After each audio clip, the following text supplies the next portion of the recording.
épuisé, tu es fatigué, tu n'as plus le temps pour toi, plus le temps pour tes enfants, pour ta famille. Tu ne sais plus quoi faire, tu ne sais plus comment gérer le temps. Tu aimerais avoir une méthode. Aujourd'hui, moi, je te donne une méthode, mais surtout une méthode qui fonctionne. L'une des premières choses à faire lorsque tu veux anticiper sur le temps, lorsque tu veux réapprendre à gérer ton temps, est de supprimer tout ce qui n'est pas productif dans ta vie. Supprime tout ce qui ne t'apporte rien.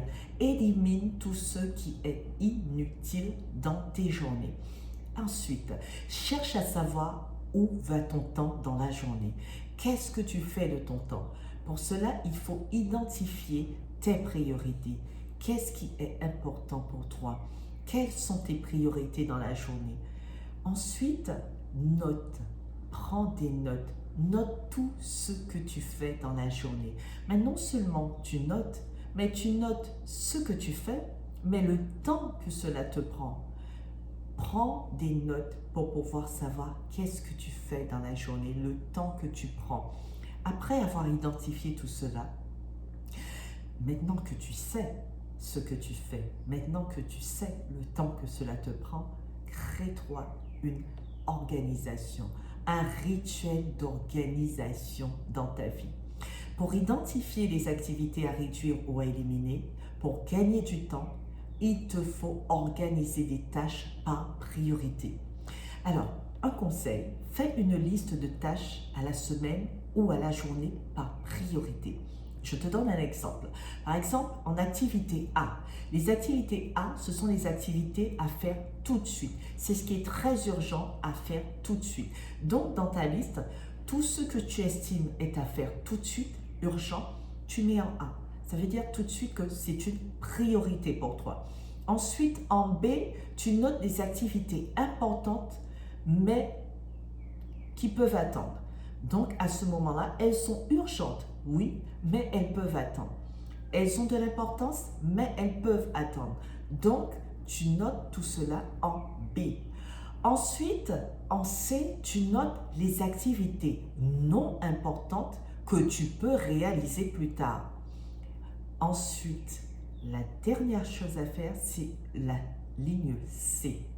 Tu élimines tout ce qui n'est pas important. Parce qu'après la ligne B, la ligne A, excuse-moi, la ligne B et la ligne C, il te reste la ligne D. Donc, la ligne D, c'est tout ce qui ne compte pas, tout ce qui est à réduire, tout ce qui est à éliminer. Donc, tu n'hésites pas à éliminer, à réduire tout ce qui est à réduire, tout ce qui est à éliminer.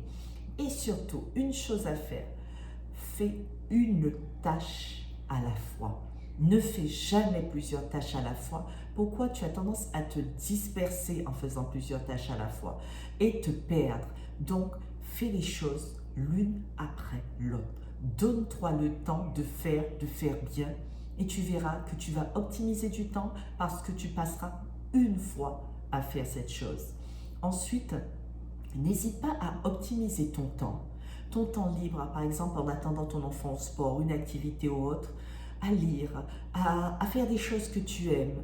Lorsque tu as un moment où tu es disponible, prends le temps pour toi. Alors, toutes ces méthodes sont efficaces, mais une des choses qui est importante à savoir, c'est que tout passe par la programmation. Donc, pour pouvoir mettre en pratique et garder dans la durée ces méthodes, il faut programmer tout cela dans ton subconscient. Alors, une technique que moi j'utilise, c'est que je note sur le mur. Je suis organisée.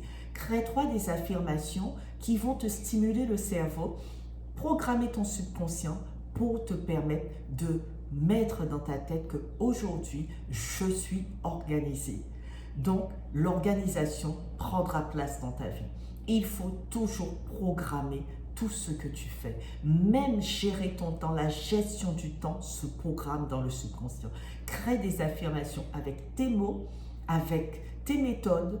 Par exemple, tu colles « je suis organisé » sur ton ordinateur. Je réalise toutes mes tâches en temps et en heure, sans pour cela me disperser, sans pour cela me stresser, me fatiguer. Enfin, Trouve-toi les mots qu'il te faut pour pouvoir programmer ton subconscient. Et tu verras, au départ, ça va être dur parce que ce ne sera pas déjà programmé, mais au bout d'une semaine, au bout de 12 jours, au bout de 21 jours, tu verras que la méthode prendra place dans ta vie et tu vas réapprendre à t'organiser, gérer ton temps et tu auras du temps pour faire tout ce que tu as à faire. Si cette vidéo vous a plu, je vous invite à la partager et si vous souhaitez recevoir régulièrement mes vidéos, n'hésitez pas à vous abonner à ma page YouTube. À bientôt. Merci.